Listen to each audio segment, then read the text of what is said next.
Danny Rodriguez stood outside courtroom 3B, his hands shaking as he tried to button his only dress shirt.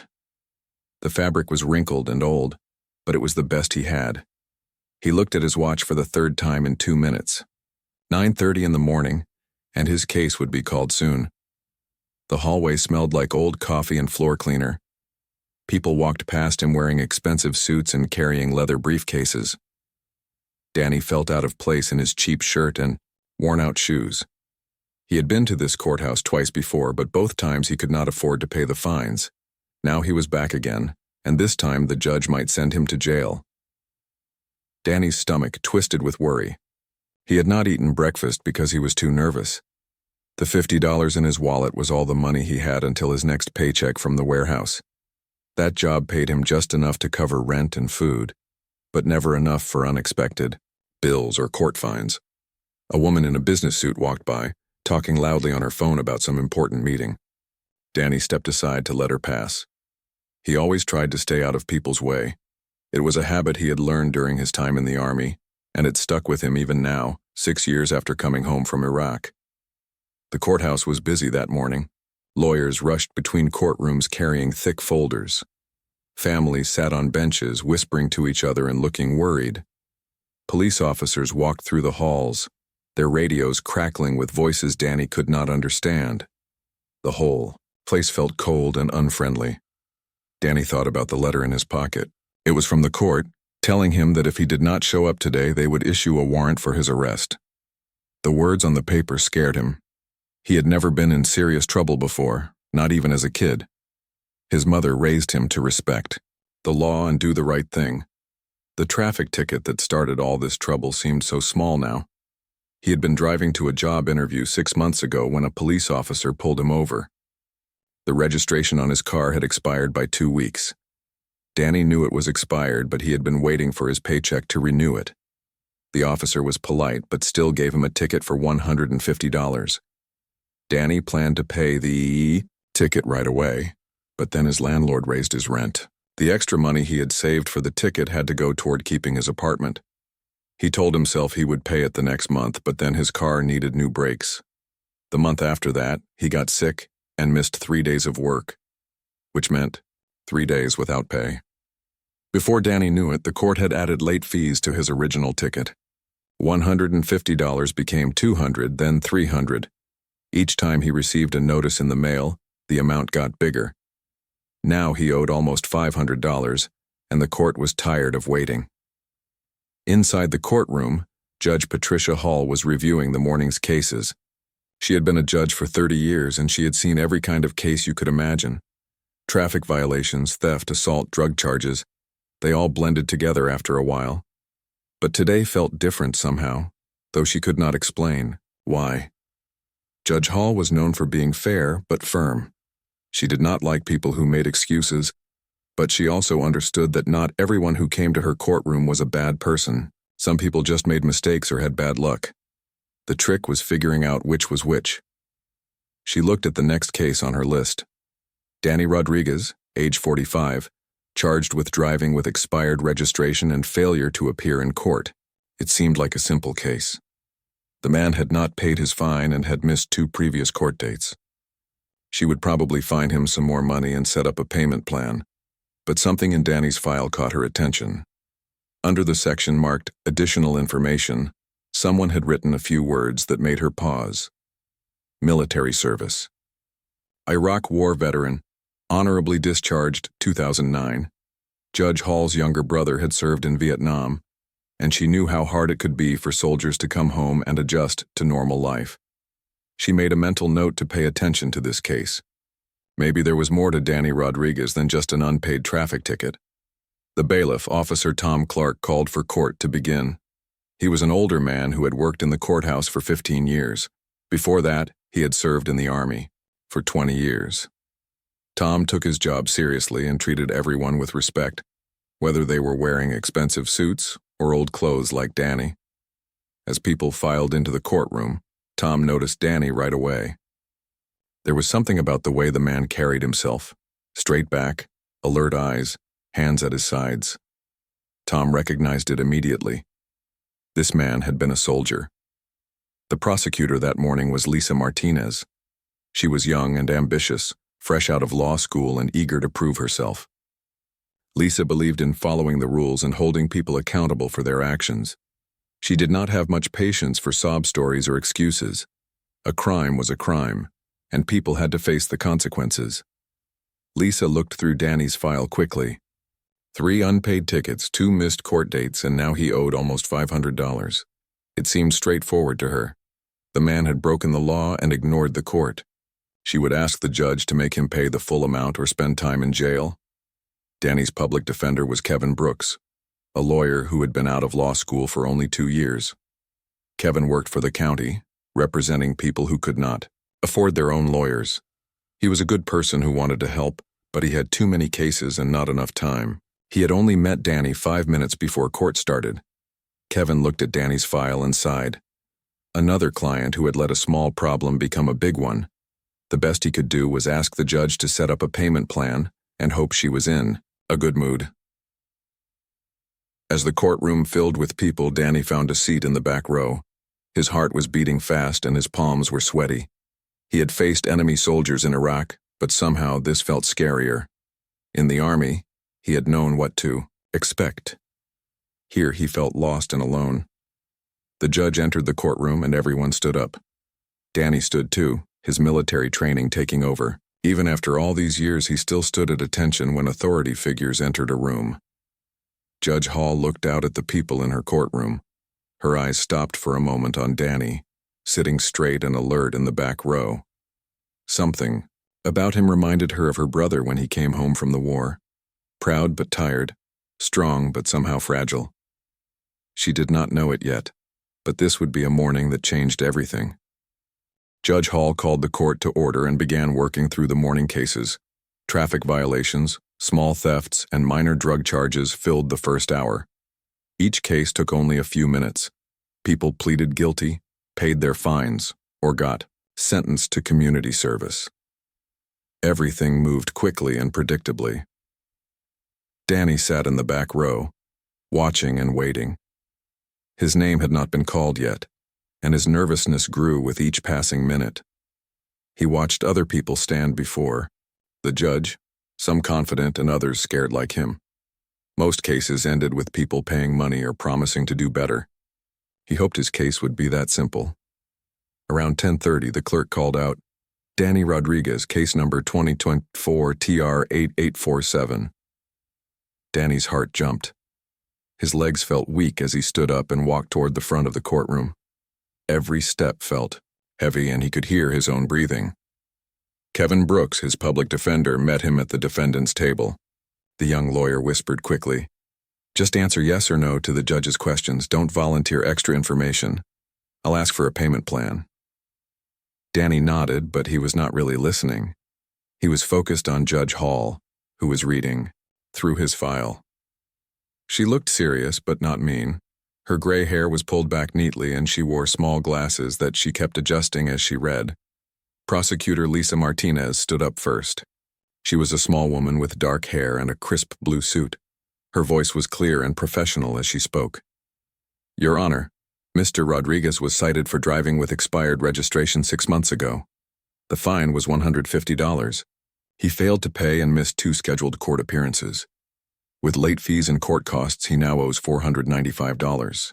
Lisa continued, "The state asks that Mr. Rodriguez pay the full amount today or serve 15 days in county jail. He has had multiple opportunities to resolve this matter and has chosen to ignore his legal obligations."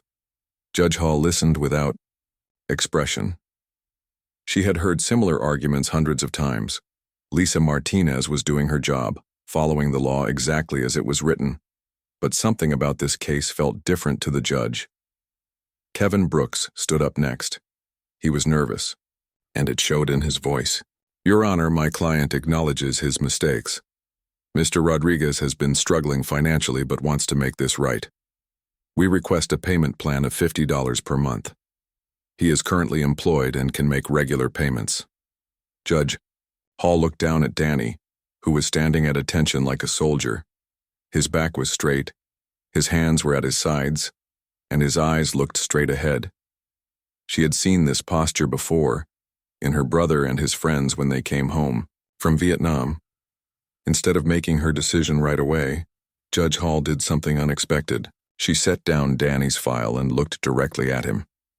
"Mr. Rodriguez, please step forward." Danny walked closer to the judge's bench. His military training kicked in automatically. He stopped exactly 3 feet from the bench and stood perfectly, still, waiting for orders.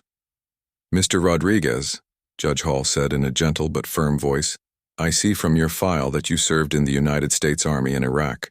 Is that correct?" "Yes, Your Honor," Danny replied. His voice was quiet but clear. The courtroom became very quiet. Lisa Martinez looked confused. This was not how traffic cases usually went. Kevin Brooks shifted nervously, unsure if this was good or bad for his client. Judge Hall continued, "I also see that you were honorably discharged in 2009. How long did you serve?" 8 years, Your Honor. 2 tours in Iraq." Judge Hall nodded slowly. She could see the pride in Danny's eyes when he talked about his service, even though he was clearly struggling now. She made a decision that surprised everyone in the courtroom. "Mr. Rodriguez, I have a simple request. Would you be willing to tell us about your service? About what you did in Iraq?" The question hung in the air like smoke. Nobody moved. The court. Reporter Nancy Peterson looked up from her typing machine. She had been recording court proceedings for 12 years and had never heard a judge ask something like this. In the gallery, an old man named Frank Sullivan stopped reading his newspaper. Frank was waiting for his own case to be called. Something about a parking violation. But when he heard the word Iraq, he paid attention. Frank had served in Korea 60 years ago, and he knew what it meant to be a veteran. Officer Tom Clark, the bailiff, straightened up near the door. He had served 3 tours in Afghanistan and understood exactly what Judge Hall was doing. She was not just seeing Danny as another defendant with unpaid fines. She was seeing him as a fellow American who had served his country. Danny stood silent for a long moment. He had not expected this question. In the 6 years since coming home from Iraq, very few people had asked him about his service. Most people said, "Thank you for your service," and then changed the subject. They did not really want to know what happened over there. Lisa Martinez looked at her watch. She had 3 more cases to prosecute before lunch, and this was taking much longer than expected. She did not understand why the judge was asking about military service in a traffic case. The law was clear. Danny had broken it, and he needed to face the consequences. Kevin Brooks was equally confused, but tried not to show it. He had never seen a judge handle a case this way.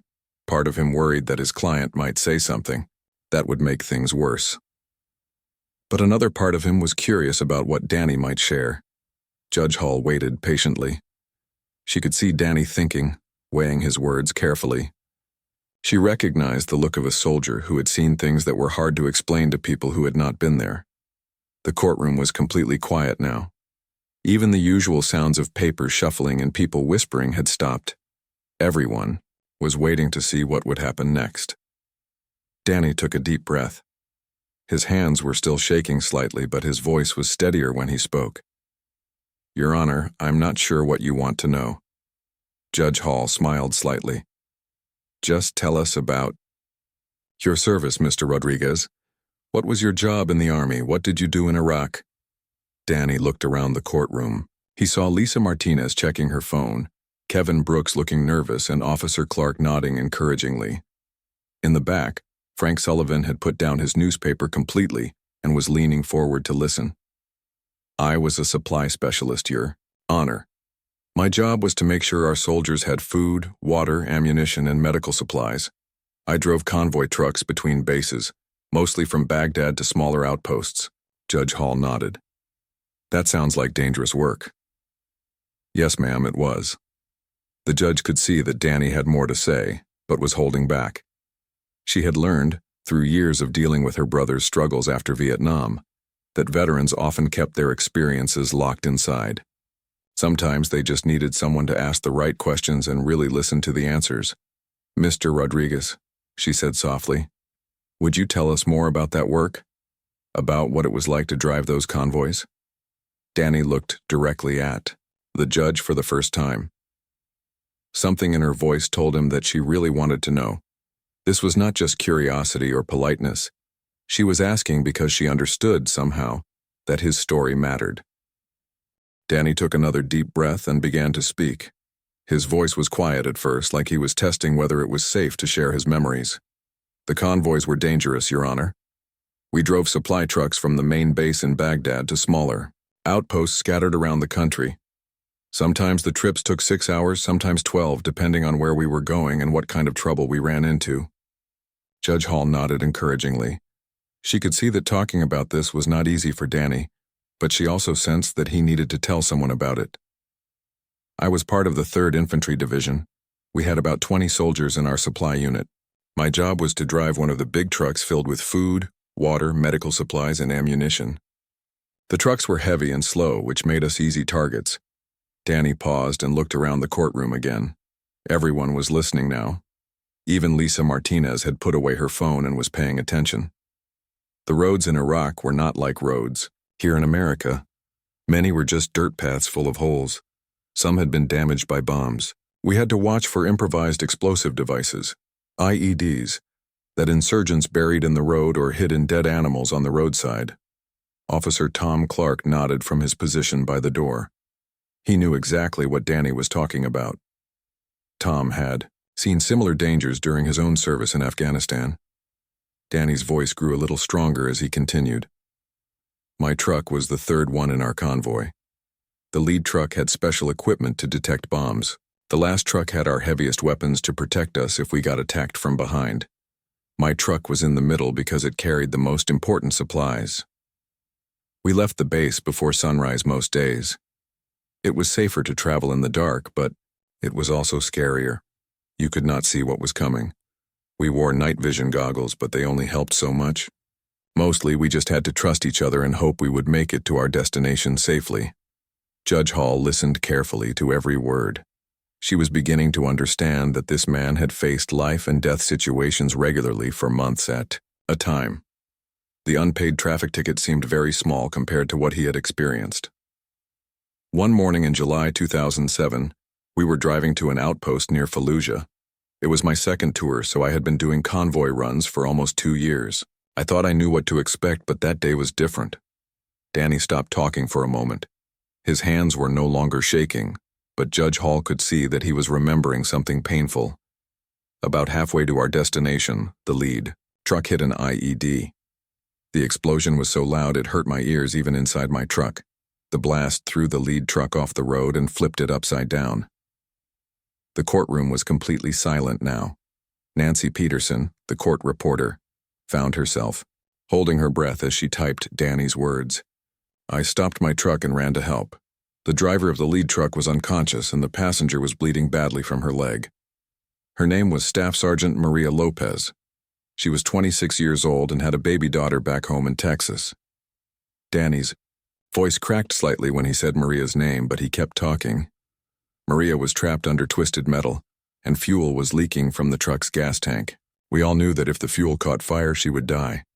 But she was conscious enough to yell at us to stay away. She said it was too dangerous, that we should save ourselves. Frank Sullivan, the elderly man in the gallery, slowly removed his baseball cap. Something about Danny's story reminded him of his own experiences in Korea, when young soldiers risked everything to save their friends. But we could not leave her. Sergeant Lopez had saved my life 3 months earlier when insurgents attacked our convoy with rocket-propelled grenades. She had pulled me into her truck when mine broke down under fire. I owed her my life. Danny looked directly at Judge Hall as he continued. So I crawled under the overturned truck with Corporal Mike Wilson. The metal was sharp and hot, and we could smell gasoline everywhere. Mike worked on freeing Maria's leg while I tried to stop the bleeding. It took us almost 20 minutes to get her out. 20 minutes feels like 20 hours when you think the truck might explode any second, but we got her free and Mike and I carried her to safety just before the fuel tank caught fire. Judge Hall felt tears forming in her eyes, though she tried to hide them. She had heard many stories in her courtroom over the years, but nothing like this. Maria survived because of you and Corporal Wilson. the judge said softly. Yes, ma'am, she did, but she lost her leg below the knee. The doctors at the field hospital said she was lucky to be alive, but Maria did not feel lucky for a long time. She had to learn to walk again with a prosthetic leg. She could not serve in the army anymore. Danny paused again, and when he spoke next, his voice was filled with pride despite the sadness of the story. But Maria is strong. She went back to college when she got home and became a nurse. She works at a veterans hospital in San Antonio, now helping other wounded soldiers. She got married 2 years ago to a good man who loves her and her daughter. She sends me a Christmas card every year. The transformation in Danny was remarkable. When he first walked into the courtroom, he had looked like a defeated man struggling with unpaid bills and legal problems. But as he told his story, he became the soldier he had once been, brave, selfless, and proud of his service to his country. I did 3 more convoy runs after that, but my tour ended 2 months later. I came home in September 2007 and got married to my girlfriend Lisa. We had been writing letters to each other the whole time I was deployed. Danny's expression changed, becoming sadder. But coming home was harder than being in Iraq in some ways. In Iraq, I had a clear mission. I knew what I was supposed to do every day. I had brothers who understood what we were going through. When I got home, I felt lost. Lisa tried to understand, but she had not been there. She could not understand why I jumped every time a car backfired, or why I could not sleep through the night. She could not understand why I got angry over small things or why I sometimes stared at nothing for hours. Judge Hall nodded. Her brother had struggled with similar problems after Vietnam. It took him years to adjust to civilian life, and their family had not known how to help him. Lisa and I got divorced after 2 years. It was not her fault or mine, really. War changes people, and sometimes the person who comes home is not the same person who left. Danny straightened his shoulders and looked around the courtroom one more time.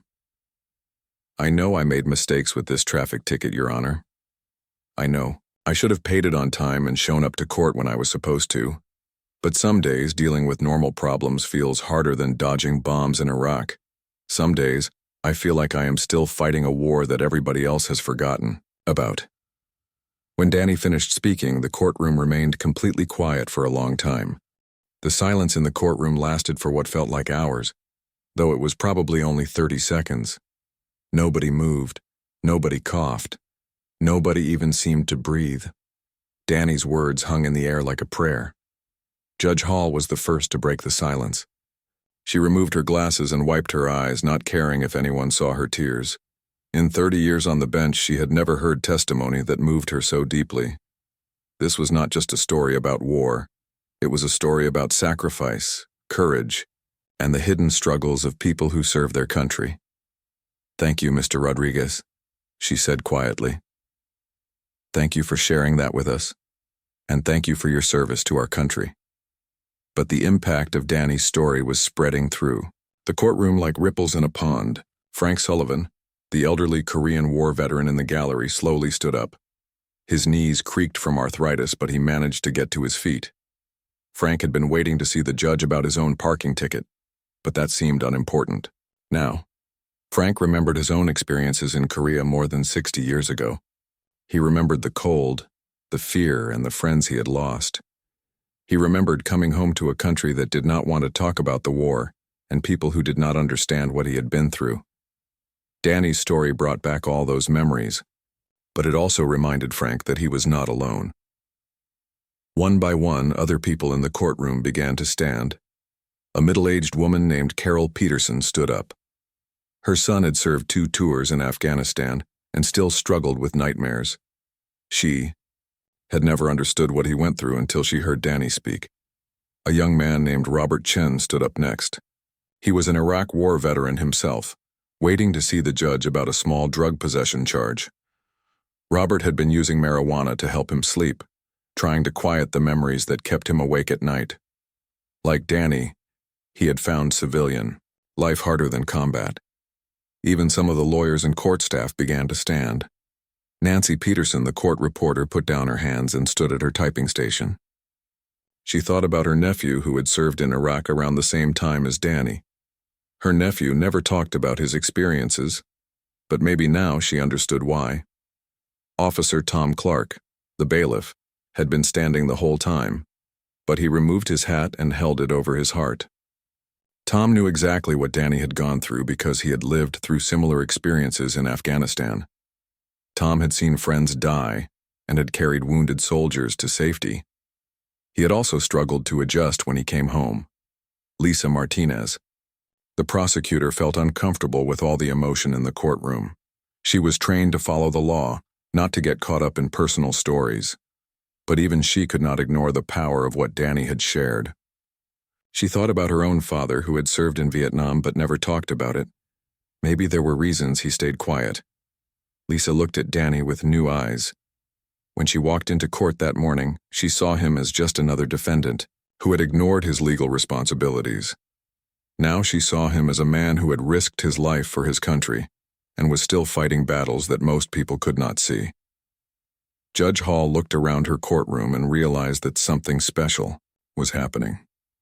This was not just about one veteran's story anymore. It was about recognition, respect, and understanding. It was about seeing past the surface of people's problems to understand the deeper struggles they faced. Danny looked around the courtroom in amazement. He had not expected people to stand up. He had not expected his story to affect anyone so deeply. For years, he had felt invisible, like his service and his struggles did not matter to anyone. Now he saw that other people understood and cared. The standing continued for several minutes. Some people had tears in their eyes. Others nodded at Danny with respect and understanding. Frank Sullivan, still standing despite his arthritis, gave Danny a small salute.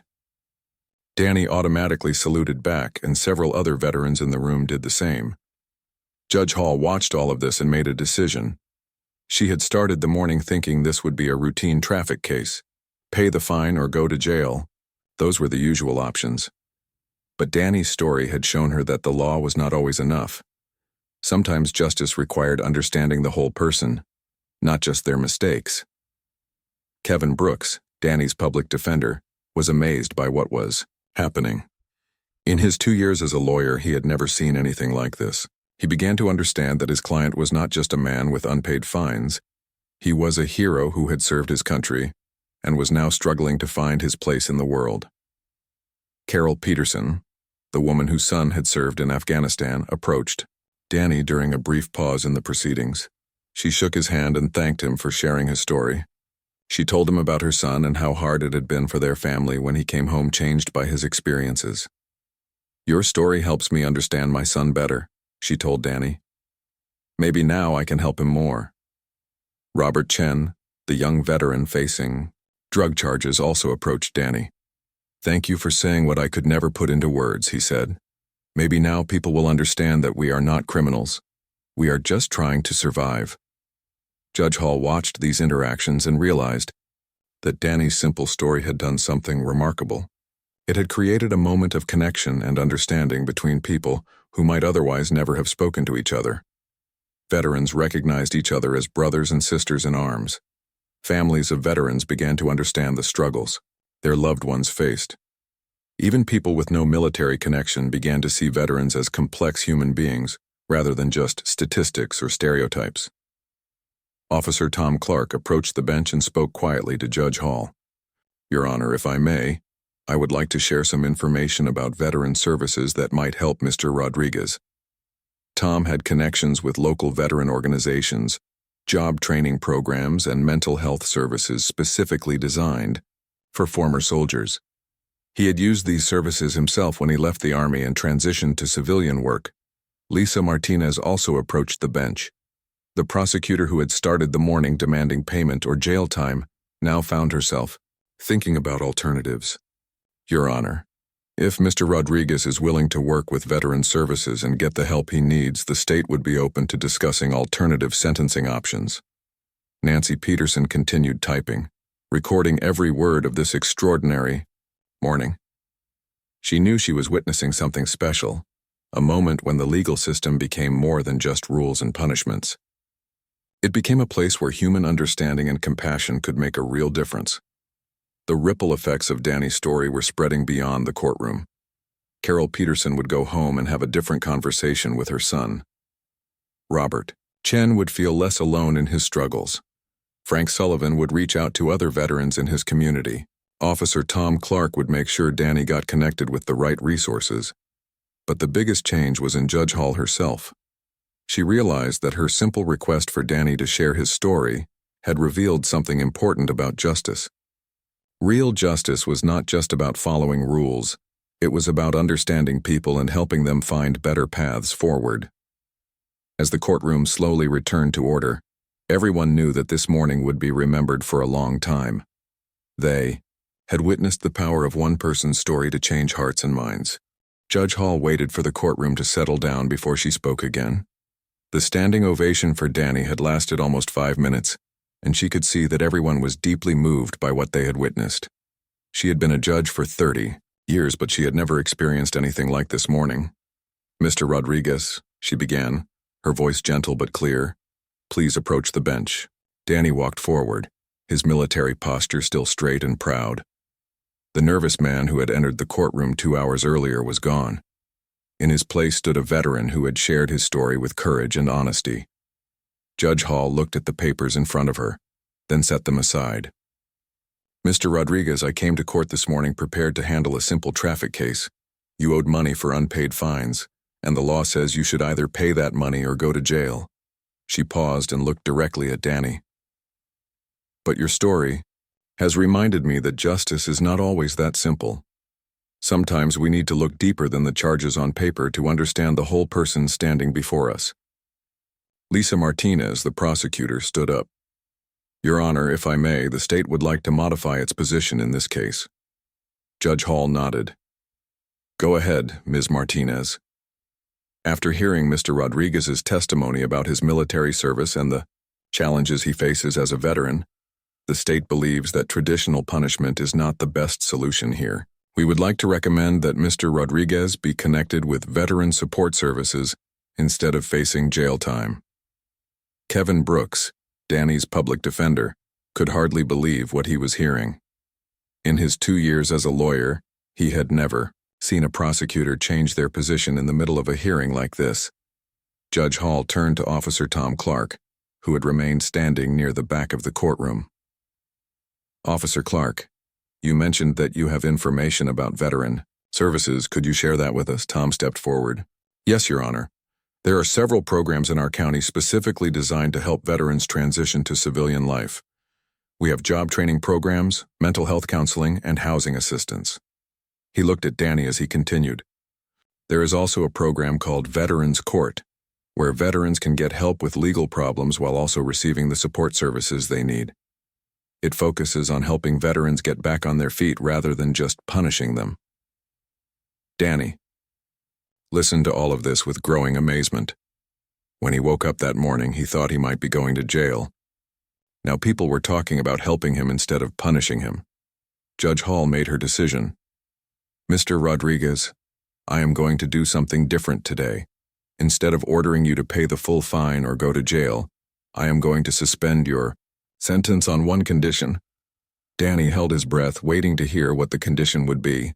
"I want you to work with Officer Clark and the Veteran Services Coordinator to get connected with the help you need.